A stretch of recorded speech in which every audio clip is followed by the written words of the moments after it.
আসসালামু আলাইকুম। আশা করি প্রত্যেকে অনেক বেশি ভালো আছেন এবং আমিও অনেক বেশি ভালো আছি। আমি আজকে আপনাদের জানাতে চলেছি বর্তমানে বিশ্বের শীর্ষ ধনী ব্যক্তি কে। চলুন তাহলে শুরু করা যাক। বর্তমানে বিশ্বের শীর্ষ ধনী ব্যক্তিদের মধ্যে Elon Musk, Bernard Arnold, Jeff Bezos, Bill Gates, Larry Ellison, Warren Buffett, Larry Page, Sergey Brin, Michael Dell এবং মার্ক জাকারবার্গ উল্লেখযোগ্য।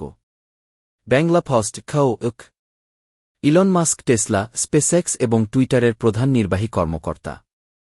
তার সম্পদের পরিমাণ 400 বিলিয়নেরও বেশি, যা তাকে বিশ্বের সবচেয়ে ধনী ব্যক্তি হিসেবে প্রতিষ্ঠিত করেছে। ইনস্টাগ্রাম বার্নার্ড আর্নল্ড ফরাসি ব্যবসায়ী, এলভিএমএইচ, লুই ভুইটন মোয়েট হেনেসি গ্রুপের প্রধান, যিনি বিলাসবহুল পণ্য শিল্পে উল্লেখযোগ্য প্রভাব ফেলেছেন। ইনস্টাগ্রাম জেফ বেজোস অ্যামাজনের প্রতিষ্ঠাতা, যিনি ইকমার্স এবং প্রযুক্তি ক্ষেত্রে বিপ্লব ঘটিয়েছেন। বাংলা ফার্স্ট বিল গেটস মাইক্রোসফটের সহপ্রতিষ্ঠাতা, যিনি প্রযুক্তি জগতে তার অবদানের জন্য পরিচিত। বাংলা ফার্স্ট ল্যারি এলিসন ওরাকলের প্রতিষ্ঠাতা, যিনি ডেটাবেস প্রযুক্তিতে তার অবদানের জন্য পরিচিত।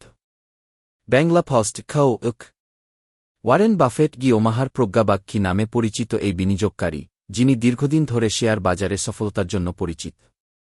বাংলা ফার্স্ট ল্যারি পেজ গুগলের সহপ্রতিষ্ঠাতা, যিনি ইন্টারনেট অনুসন্ধান ও প্রযুক্তিতে বিপ্লব ঘটিয়েছেন। বাংলা ফার্স্ট সের্গেই ব্রিন গুগলের সহপ্রতিষ্ঠাতা, যিনি ল্যারি পেজের সাথে মিলে গুগল প্রতিষ্ঠা করেন। বাংলা ফার্স্ট মাইকেল ডেল টেকনোলজির প্রতিষ্ঠাতা, যিনি কম্পিউটার শিল্পে উল্লেখযোগ্য অবদান রেখেছেন। বাংলা ফার্স্ট মার্ক জাকারবার্গ ফেসবুকের প্রতিষ্ঠাতা, যিনি সামাজিক মিডিয়া জগতে বিপ্লব ঘটিয়েছেন। বাংলা ফার্স্ট এই ব্যক্তিরা তাদের উদ্ভাবনী চিন্তা, ব্যবসায়িক দক্ষতা এবং নেতৃত্বের মাধ্যমে বিশ্ব অর্থনীতিতে উল্লেখযোগ্য প্রভাব ফেলেছেন।